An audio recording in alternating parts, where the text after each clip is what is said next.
Good morning everyone, welcome to a new update of Crypto Michael. Today we're going to discuss Bitcoin, Ethereum, Swipe, Chainlink and Tezos, as these are the most trending coins right now, and I think the majority of the people are interested in seeing what the markets will do for these coins. And we have seen a slight retracement. If you follow me on Twitter, you see that I've posted a slight update on the markets yesterday evening. And I'm going to do that more often, as I saw some very positive replies on it. Also, if you like my content, please subscribe to the channel, like beneath, or follow me on Instagram. That will help me a lot as the channel to grow. Next to that, we've got this drop down on Bitcoin, given that we are making a lower highs or lower lows on the markets right now. We rejected at 11.9, after that we rejected at 11.8 resistance, and now we have dropped down towards the next hurdle, which essentially is the biggest level to hold. You don't want to see the price drop below this 11.2, 11.3 zone. That's the crucial level. As that's the previous high and also still constructs a potential valid higher low, higher high structure. However, the higher low structure is getting a little bit in between thoughts right now, as the validation of this bearish divergence is getting there once we drop below this green zone. So once we drop below the green zone, it's going to be very likely that we drop towards 10.8, make a bearish rejection at 11.3, and then hop until we get a full bottom confirmation on the markets before we continue to move. And then you can compare the movements with the recent movements as we've seen after the halving, as that's basically what range bound movements do. Overall, if dips occur, the majority of the people were looking for dips, and now we're getting dips, and I only see fear or cross-top sentiment on social media, and I think these dips are essentially there to buy, rather than being a baby crying about your positions. So you should always have liquidity to buy the dips. If you are long, you probably get stopped out. That's not bad. If you get stopped out, you deploy a new strategy on new levels and on new movements on the markets, rather than just sticking around with crying that you've lost some money. That won't help you, that won't pay you the bill. So what we see on Bitcoin smaller time frame is that we've tested the next support level. As you can see, we bounced back from it, and now the crucial resistance zones are 11.5, 11.6. Breaking through these seems very unlikely in one go, so I suspect that we'll be getting a similar construction as we've had previously, in which we are range bound. If we reject at 11.6, I think this scenario should be very likely to see occur. And then if we zoom in some more, we get the validation of the bullish divergence, as the RSI is getting very deep already. So it's very likely that we might be getting a downwards turn relatively fast or relatively soon, in which the liquidity is taken on the downside again, and then we bounce back up and we might be able to test 11.6 to 11.8. If we get the bullish divergence confirmation, or we get a breaker or a falling wedge construction, I think we've got a range low area and we've got a range high area in which we are able to range in between. If we do lose the 11k level or 11.2 level, I think we're going to drop further down, and then I'm looking at 10.2 or 9.6 to 9.9. So level to watch right now, I think short term it's even going to be 11.4.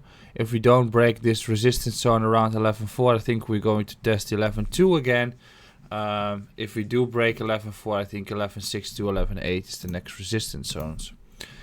Ether USDT, similar figure, dropped all the way down towards the support area as we have described in this box here. So the support area got hit, and now we get a similar figure. I'll just make a new one. Now we get a similar figure as we have been doing previously, is that we have to hold this support level as we have discussed previously, as if we're going to lose the support level, 320 to 310 is going to be very likely as a potential level. But as you can see, we held and now we rallied back up, hit first resistance zone. I don't expect the breaker to occur in one go. I expect the markets to drop back down and a similar figure to occur, in which we get a bullish divergence. The higher time frame you get one, the stronger the bounce. If we get a figure like this, I think it's very likely that we're going to test the levels around $400, and from there we have to see. Further downwards movements on the markets wouldn't be bad and would be quite healthy. But I think the majority of the people are waiting for these heavy dips, and that's why I also discussed that 280 is one of my massive levels that I want to get an entry, but it's going to be very unlikely given the sentiment of the markets. Short term, I suspect that we might see some bouncing going on rather than further downwards momentum, but it's all heavily relying on the fact whether we hold the support area over here. So support held at first bounce, and now we have to confirm support before we can test higher levels. SXP, it's basically following the plan. We have rejected at 3.10, fell all the way down. Levels we've pointed here we've got, and now we are rallying back up. So I'll just erase these two squigglies. Now we rallied back up. Going into resistance zones around 280 to 295 here, most likely getting a further drop down again to test lower levels before we continue to move. I'll just get these back so I can use them on Twitter. Daily time frame looking like we're going to see some more consolidation, not too many levels that we can be confirmed about. The all crucial level is the level between 280 to 292. If it breaks through there, the next level is through 336 to 350. If we reject here, I think we're going to see a further drop down, and we get a similar figure as we have on Bitcoin, in which we'll be testing lower levels for support. And then I'll be looking at 206 to 225 for potential buy the dip levels on Swipe. Link is also dropping down a little bit further than we have anticipated. What we pointed at Link was hello. The colors are wrong here. Alright. What we pointed at here was a clear resistance at $16 after we've hit support at $14, right? So we've got a clear range bound structure here, in which we marked this level previously already, and we got there. We had a nice bounce, and that bounce was nicely at 35%, 25%. So we've marked these levels previously in the previous weeks.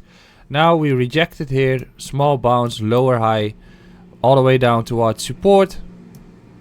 Support is holding, and now it seems very likely, or what you want to see is that we've got a higher low, so you want a higher high. So the next levels that we will be targeting on the higher highs is obviously 1650, is 7020, and 1875. But if we get another test of support, that's also likely. You want to see this green zone clearly hold as support, and then the same figure starts to occur. 2 hour time frame rejected at resistance, so very likely that we'll be heading back down for some support test. As you can see, if we do get that, I'll be happily inclined to take some long entries again if I see confirmation. Right now, not any entry at all on Chainlink. Tezos finally showing weakness as usual lately. Still at the levels that I'm pointing at as potential entry zones. Heavy retracement on Tezos, but I'm looking at these levels around $3 to 320 still, and I've tweeted that one as well yesterday. On support right now, might be consolidating a little while, so we might get some consolidation like this before we get ready towards $4. Crucial area to hold is the green zone between $3 and 325. If that holds, we'll get this figure going, and then it seems not unlikely that we're going to test the previous support level, which is around $4. So that's a short update on the markets. I hope you've enjoyed this one, and I'll see you back on a new update tomorrow. Subscribe to the channel, follow me on Insta, and thank you very much.